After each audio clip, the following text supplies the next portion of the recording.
Bonjour à tous! Aujourd'hui, je vous propose une méthode de travail avant la correction. Déjà, il faut savoir que vous avez dans votre polycopier donc l'énoncé sur papier et vous avez donc les corrections en fin de série. N'oubliez pas, quand vous avez ici une série avec une correction, c'est pour vous entraîner pour l'évaluation. Donc, ici, c'est très important chez vous d'essayer. Essayer, ça veut dire prendre un crayon et une feuille de papier. Suivre cette vidéo, ça peut vous aider si vous bloquez. Mais si vous n'essayez jamais sur une feuille de papier, le jour de l'épreuve, vous serez de nouveau face à une feuille de papier et vous bloquerez de nouveau. Essayez chez vous, feuille de papier, crayon, une question à la fois. Et maintenant, place à la correction, mais n'hésitez pas à arrêter entre chaque étape, entre chaque question, pour essayer avant de regarder la correction. Ne regardez pas la vidéo d'un bloc, regardez question par question. Bon travail à tous! Arrêtez déjà la vidéo et commencez la première question sur une feuille de papier. Commençons la correction. Quand on voit domaine de définition, c'est toujours la première étape d'une étude de fonction. C'est toujours le dénominateur qui peut poser problème. Donc, par réflexe, on recopie le dénominateur, on le pose égal 0 et on résout. Premier degré, donc ici il faut isoler donc notre inconnu x. On trouve une demi, donc tout est possible, tous les nombres réels, sauf la valeur de une demi. Attention à la notation. Question suivante, les zéros de la fonction. Qu'est-ce qu'on doit regarder? Eh bien, pour les zéros de la fonction, on doit regarder l'autre étage, c'est-à-dire le numérateur. Quand est-ce que le numérateur égale à 0? Attention ici du degré 2. Quand c'est du degré 2, on cherche par exemple une identité remarquable. Et ici, elle est assez facile à trouver, c'est la toute première. Quand on a une parenthèse égale à 0, eh bien en fait, c'est simplement la parenthèse sans le carré qui est égale à 0 et on isole cette fois-ci puisqu'on a du degré 1. Donc ici, une valeur, c'est un 0. Ici, une seule valeur coupera donc l'axe horizontal. Pour l'ordonner à l'origine, on remplace cette fois-ci x par 0 dans la fonction. On peut le faire avec plus ou moins d'étapes, mais de toute façon, on arrive à la valeur de 1 sur moins 1, c'est-à-dire en simplifié, la valeur de moins 1. Attention à savoir faire les calculs. Ensuite, tableau de signes. On reprend les deux premières étapes. L'ordonnée à l'origine n'a pas son mot à dire dans le tableau de signes. On regarde le haut et le bas. Donc je les reprends dans les bonnes couleurs pour bien comprendre à quoi ça correspond. On regarde les valeurs qu'on a calculées. Donc aucun calcul n'est nécessaire ici. On va placer donc les valeurs calculées comme en tête de colonne dans l'ordre croissant toujours. Donc qu'est-ce qu'on a? Ici pour le numérateur, on avait du degré 2 une parabole qui coupait donc l'axe horizontal en moins 1. Et puis ensuite on a du degré 1, c'est une droite qui est croissante puisque ce qu'il y a devant le x est positif. Donc avant le 0 ça sera négatif et après positif. On place nos deux valeurs qu'on a calculées déjà, qu'on ne recalcule pas. On place directement les zéros aux bons étages, aux bonnes colonnes. Et on peut directement noter dans la dernière ligne, là où il y a un 0 et là où c'est interdit par le domaine. Ensuite, place au signe. La parabole est tout le temps positive puisqu'elle est tout le temps au-dessus de l'axe horizontal. Donc on remettra des plus dans toutes les colonnes, dans toutes les cases, avant et après son 0. La droite, elle, est négative avant son 0 et positive après, puisqu'elle est en dessous de l'axe horizontal avant et positive après. Bilan des signes, ici, c'est rapide. La réussite n'est pas un hasard, mais le résultat du travail. Petite pensée à méditer. Maintenant, vous savez ce qu'il faut faire? Eh bien, arrêtez la vidéo et essayez l'étape suivante. Place à la correction. Puisqu'on a déjà calculé donc le domaine et on a fait le tableau de signes, pour l'asymptote verticale, c'est assez rapide. Qu'est-ce qu'on doit faire? Simplement étudier cette valeur interdite à gauche et à droite. Mais on sait déjà que ce sera une asymptote verticale puisque on aura quelque chose de type positif sur 0. Positif sur 0, ça conduira à plus ou moins l'infini, mais il faudra étudier la qualité du 0 pour savoir si c'est plus ou moins l'infini. Donc, on doit étudier avec les limites. Limite à droite, limite à gauche. De quoi? De la fonction. Et on sait qu'on aura donc, dans les deux cas, on aura quelque chose sur 0. Quelque chose donc sur 0, c'est une division interdite. Je mets donc ça entre guillemets pour qu'on comprenne bien qu'ici, on n'a pas le droit de diviser par 0. Donc, on s'approche de 1/2, mais on ne prend pas 1/2. Donc, ici, on peut regarder dans le tableau de signes pour savoir si le 0, c'est un 0 plus ou un 0 moins. À gauche de 1/2, eh bien, c'est marqué dans la ligne qu'on étudie que c'est du moins. Donc, à droite, du plus, c'est facile. Et en haut, on doit trouver quelque chose de positif. Oui, mais quoi? Quoi? Eh bien, il faut remplacer donc 1/2 dans le numérateur. Attention, pas toute la fonction, juste le numérateur. Et puis, on trouve ici donc 9 sur 4. 9 sur 4, c'est bien positif. Règle des signes, positif sur négatif, ça donnera donc du négatif. Et pour l'autre, positif sur positif, ça donnera positif. Ici, donc, c'est confirmé, on a une asymptote verticale, peu importe si on a une égalité ou pas entre la gauche et la droite. L'important, c'est de trouver soit l'infini, soit moins l'infini. On a une asymptote horizontale, c'est sûr, puisqu'il y a 1 degré de plus au numérateur par rapport à celui du dénominateur. Une asymptote oblique, c'est donc une droite que la fonction va suivre quand elle sera en plus ou en moins l'infini. Donc ici, c'est une droite. Il nous faut donc trouver une équation de type droite avec une pente qu'on notera m et une ordonnée à l'origine qu'on notera h. Est-ce que vous vous rappelez de la formule pour calculer la pente? C'est une limite, quand x tend vers l'infini, de f de x divisé par x. En fait, on veut mettre les deux étages de la fraction au même degré. Il manque un degré en bas, donc on le rajoute. Et ainsi, on utilisera le théorème de la plus grande puissance pour enlever tous les degrés qui sont le plus petits, qui ne sont pas donc le plus grand degré du haut et du bas, et on aura notre pente. Donc ici, j'écris ma fonction f, et puis le divisé par x, eh bien, je le mets à l'étage du dénominateur. Je lui rajoute son degré manquant, puisqu'il a un degré de moins. Donc si on veut, je peux donc développer un petit peu le dénominateur, puisque ici, j'ai donc une multiplication. Et donc, on se rappelle du théorème de la plus grande puissance qu'on a étudié lors du chapitre des limites. Limites à l'infini ou moins l'infini. Ici, on fait les deux d'un coup puisque ça sera symétrique. Donc, on enlève tout ce qui n'est pas du degré 2. Donc, il reste en haut x carré et en bas, donc, il restera 2x carré. Les x carrés se simplifient. Qu'est-ce qui reste? Eh bien, en haut, 1 et en bas, le 2. Donc, la pente est de 1/2. Ensuite, il nous faut la formule pour le h, pour leur donner l'origine. Donc ici, la formule, c'est toujours une limite, plus ou moins l'infini. Et puis, on a la différence entre f et puis moins m fois x. Le m, c'est celui qu'on vient de calculer. Donc, il faut reprendre ce m, ce 1/2, et ne pas oublier de le multiplier par x. Ça, c'est une des fautes souvent qu'on fait, c'est d'oublier de multiplier par x. Donc ici, on réécrit toute notre fonction f. Et puis ensuite, on n'oubliera pas de mettre des parenthèses puisque la limite, elle doit porter sur toute cette différence, donc toute la soustraction. Attention ici, donc on a une fraction moins une fraction. Qu'est-ce qu'il faut faire? Eh bien, il faudra un dénominateur commun. Donc, ce qui manque à une fraction, il faut le multiplier en haut et en bas à l'autre. Donc, ce qui est en vert chez l'un, il faut le multiplier à l'autre. Ce qui est orange chez l'un, il faut le multiplier en haut et en bas chez l'autre. Donc ici, comme ça, on n'aura plus de parenthèses. On passe directement à une seule grande barre de fraction. Et on va pouvoir développer pour pouvoir simplifier. Donc on s'applique, on n'oublie pas là où il faut mettre des parenthèses. Et en haut, on va pouvoir simplifier des tas de termes. On doit retrouver le même degré en haut et en bas. Encore une fois, c'est sûr et certain. Si vous n'avez pas le même degré en haut et en bas, c'est qu'il y a un problème algébrique. Donc attention, essayez bien cette étape, c'est important. Donc ici, on voit bien que les degrés 2 se simplifieront. Et qu'est-ce qui va rester comme degré 1 en haut et qu'est-ce qui va rester comme degré 1 en bas. Donc là, c'est important de bien développer puisqu'on veut simplifier tous les degrés inférieurs au plus grand.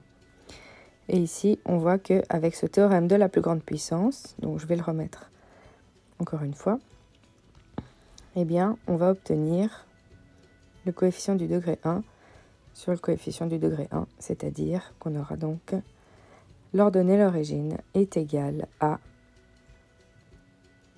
5 sur 4. Résumons donc l'équation de l'asymptote oblique.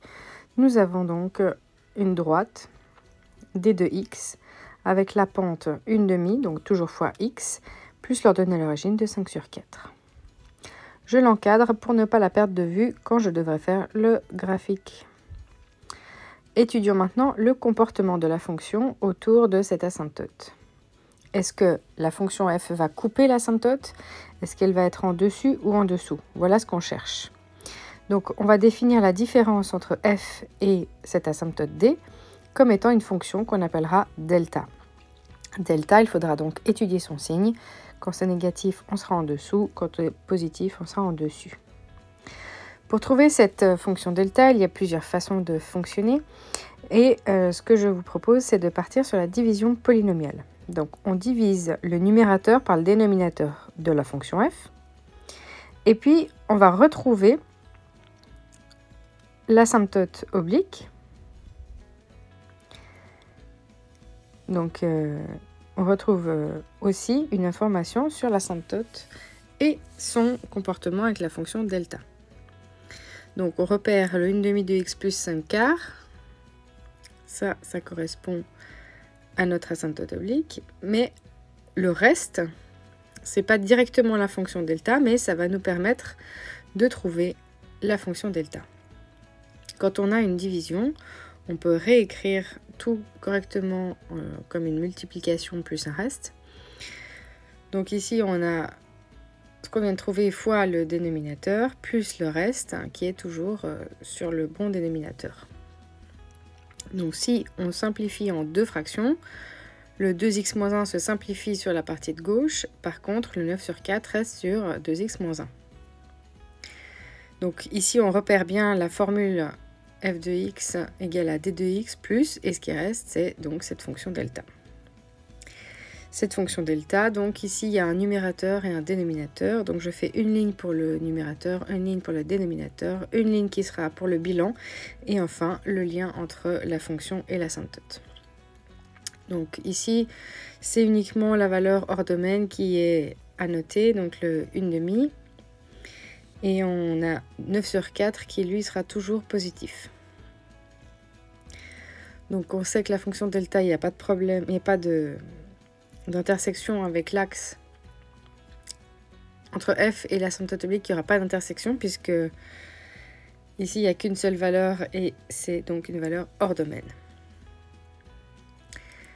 Être régulier en cours comme tu peux l'être sur les réseaux, c'est important. Il faut montrer qu'on est actif en classe, enregistrer les bonnes formules pour pouvoir les retrouver, mais aussi poser des questions entre élèves et aux enseignants si vous n'arrivez pas tout seul. Mais important d'essayer. Place à la correction de la dérivée. J'espère que vous avez essayé tout seul en arrêtant la vidéo. Donc voici la fonction qu'il faut maintenant dériver. Si vous n'avez pas arrêté la vidéo, c'est le moment de faire pause et de dériver. Prenez vos formulaires et c'est parti pour la correction. Donc on a un f sur g. Donc la formule c'est f' fois g moins f fois g' sur g carré. Donc premièrement, je réécris simplement les différents facteurs à multiplier ou dériver. Et ensuite, on dérive le numérateur. Donc ici, la dérivée de x carré c'est 2x, la dérivée de 2 c'est 2 et la dérivée de 1 c'est 0. On recopie le numérateur et on dérive, on a une droite donc c'est la pente. Toujours le dénominateur au carré. Et ensuite, on développe. Attention, pas se tromper. On s'applique. Mais on nous a dit à quoi on devait arriver. Donc, c'est facile. En cas de blocage, on sait que, en tout cas, cette dérivée nous permet de continuer les étapes de l'étude de fonctions.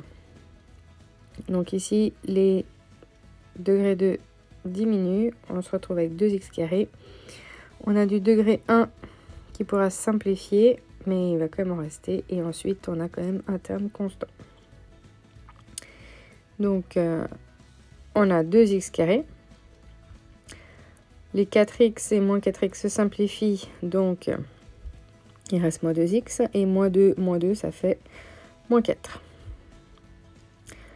Le dénominateur n'est pas à simplifier ici. On peut par contre mettre en évidence si on a envie, mais rien de plus. Donc voilà, on va pouvoir passer maintenant à l'étude des variations. pour l'étude des variations, on a besoin de connaître quelques petits termes. On a besoin de connaître le domaine de définition de cette fonction, fonction f'.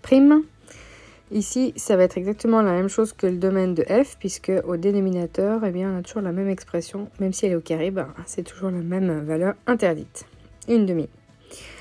Ensuite, on doit regarder les zéros de f', donc on pose le numérateur égal à 0, enfin, ici, en l'occurrence, on peut juste regarder là où il y a des x. Donc, la version avec le 2 mise en évidence, c'est bien pratique, comme ça, on simplifie déjà une étape. Donc ici, on pourrait faire la technique du discriminant, mais la technique de la grille pour retrouver l'identité remarquable fonctionne très bien. Donc statistiquement, moins de fautes, je vous conseille de factoriser avec la grille ou les identités remarquables directement. On a donc deux parenthèses, et chacune étant égale à 0, eh bien, on a deux valeurs qui donnent 0 pour la dérivée. Donc maintenant, on a tout ce qu'il faut. On va pouvoir faire le tableau de variation de f. Ça veut dire le tableau de signe de f'. Donc si vous n'arrivez pas à faire la dérivée comme on vous l'avait donné, eh bien vous pouvez quand même faire cette étape. Donc comme pour le tableau de signe de la fonction f, ici on va prendre une ligne pour le numérateur, une ligne pour le dénominateur, et ensuite on fera un bilan des signes et on verra ce que ça implique pour la fonction f. Plus aucun calcul puisqu'on vient de les faire pour le domaine et les zéros. Donc ici, on a à chaque fois des paraboles. Celle du numérateur, on a vu qu'elle intersectait deux fois en deux valeurs, donc l'axe horizontal, alors que celle du bas, eh bien, elle n'intersecte qu'une fois l'axe horizontal. Attention ici, ce n'est pas la même ligne que dans le tableau de signe de f, puisqu'on a un carré. Donc, quelles sont les valeurs qu'on doit mettre dans les colonnes? Eh bien, ce sont les... moins 1, une demi et 2. Je les garde de la même couleur à chaque fois pour qu'il y ait un lien. La valeur hors domaine, je l'ai mis en vert. Et les deux zéros de la dérivée, je les ai mis donc en violet.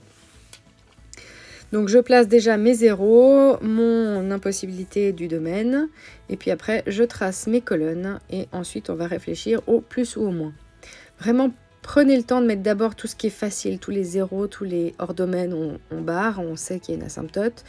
Et après, donc, ici, c'est une parabole, elle est négative entre ces zéros, positive ailleurs. Et l'autre, elle rebondit, donc positive partout. Bilan des signes, c'est facile. Quand dérivée est positive, la fonction est croissante. Quand la dérivée est négative, la fonction est décroissante. Entre croissant et décroissant, c'est un maximum. Et dans l'autre sens, c'est un minimum. Il nous faut absolument savoir jusqu'à où ira la fonction, donc on calcule les images de moins 1 et de 2 pour trouver les deux coordonnées du max et du min. On appelle donc un maximum et un minimum, on les appelle des extrémas. Un extrémum, des extrémas. Place au graphique, essayez vraiment avant de regarder cette correction. Donc on doit regarder toutes les étapes qu'on a fait par le passé. Alors le plus facile, on l'a sous les yeux, c'est le point du maximum et le point du minimum puisque on vient de les faire et on a les deux coordonnées, donc tout de suite on peut les placer. Ensuite, on va regarder l'ordre qu'on veut évidemment, tout ce qu'on a mis encadré, tout ce qu'on a mis bien en évidence, c'est facile. Par exemple, ici on voit donc qu'il y a une asymptote verticale et un zéro. Donc on a déjà le 0, par contre on peut placer donc l'asymptote verticale. Moi j'aime bien utiliser des traitillés pour montrer les asymptotes, mais à vous de voir. Et donc ensuite on a l'autre asymptote, c'est l'asymptote oblique. On aime bien noter aussi tous les éléments sur le graphique pour bien comprendre qu'on a donc tous les éléments sous les yeux. Donc l'asymptote oblique, c'est pas très drôle, mais si on utilise la calculatrice, avec la touche table, on peut trouver plein d'images. Et puis sinon, évidemment, on part de l'ordonnée à l'origine. 5 sur 4, donc une unité, je la divise en 4. Et puis je dois prendre 5. Donc c'est là l'ordonnée à l'origine. Puis après, je peux trouver d'autres valeurs. Et puis j'ai trouvé qu'en moins 3, on était à moins un quart. Donc comme j'ai 2 points, je vais pouvoir représenter mon asymptote. Évidemment que comme c'est sur 4, On aurait pu prendre une autre échelle aussi. On aurait pu prendre qu'une unité, c'est 4 carrés ou 2 carrés, ça aurait pu peut-être suffire. C'est égal. Enfin, une fois qu'on a 2 points, on sait qu'on peut tracer la droite. N'oubliez pas une règle, c'est important. Et puis, après, on notera aussi l'équation. Attention, l'équation, c'est un objet infini. Donc, tant qu'il y a des axes, eh bien, on continue la représentation de l'asymptote et de la fonction. Donc, on prolonge tant qu'on a des axes.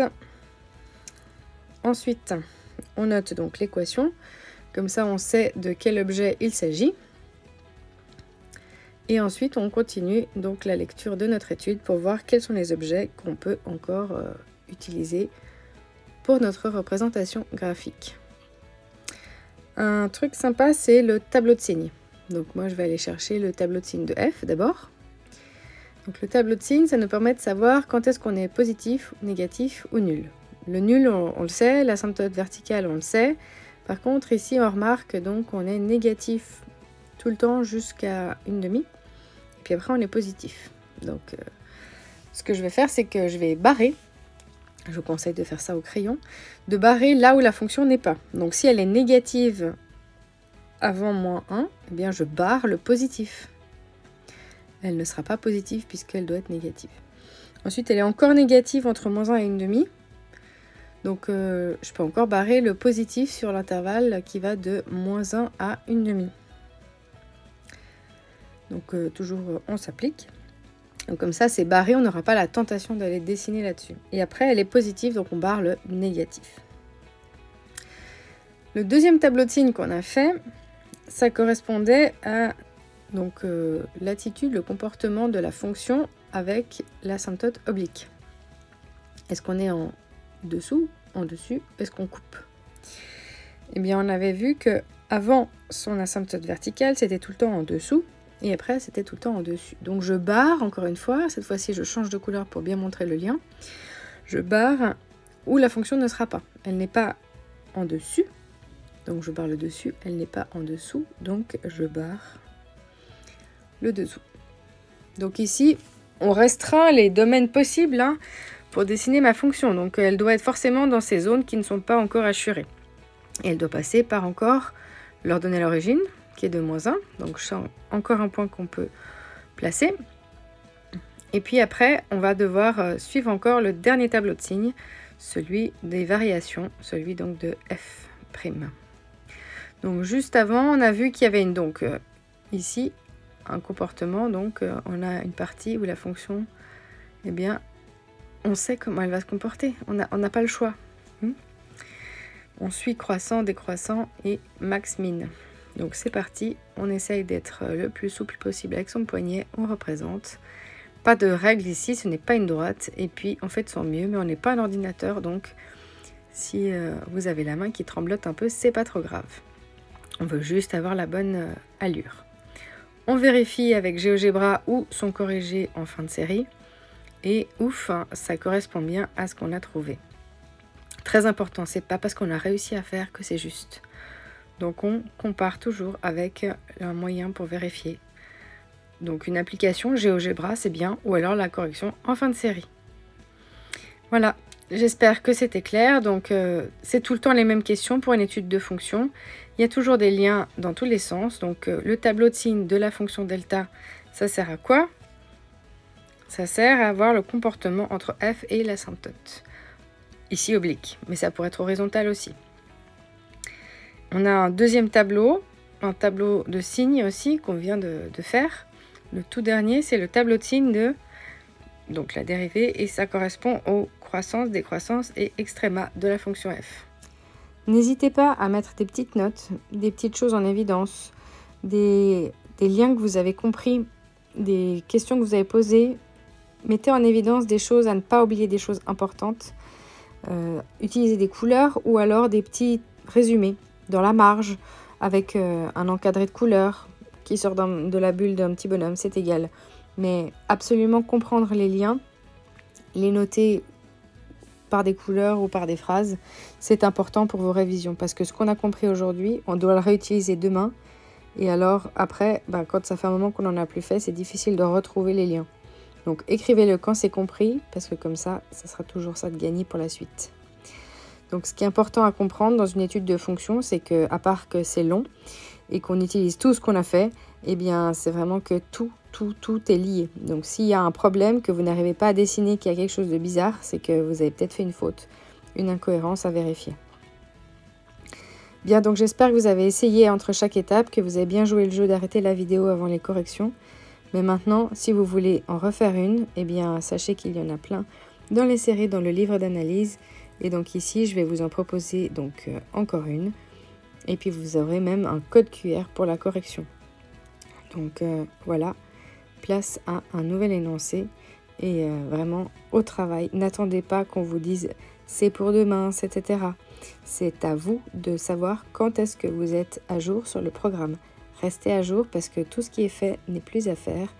Et si on est à jour, eh bien on panique moins avant une épreuve.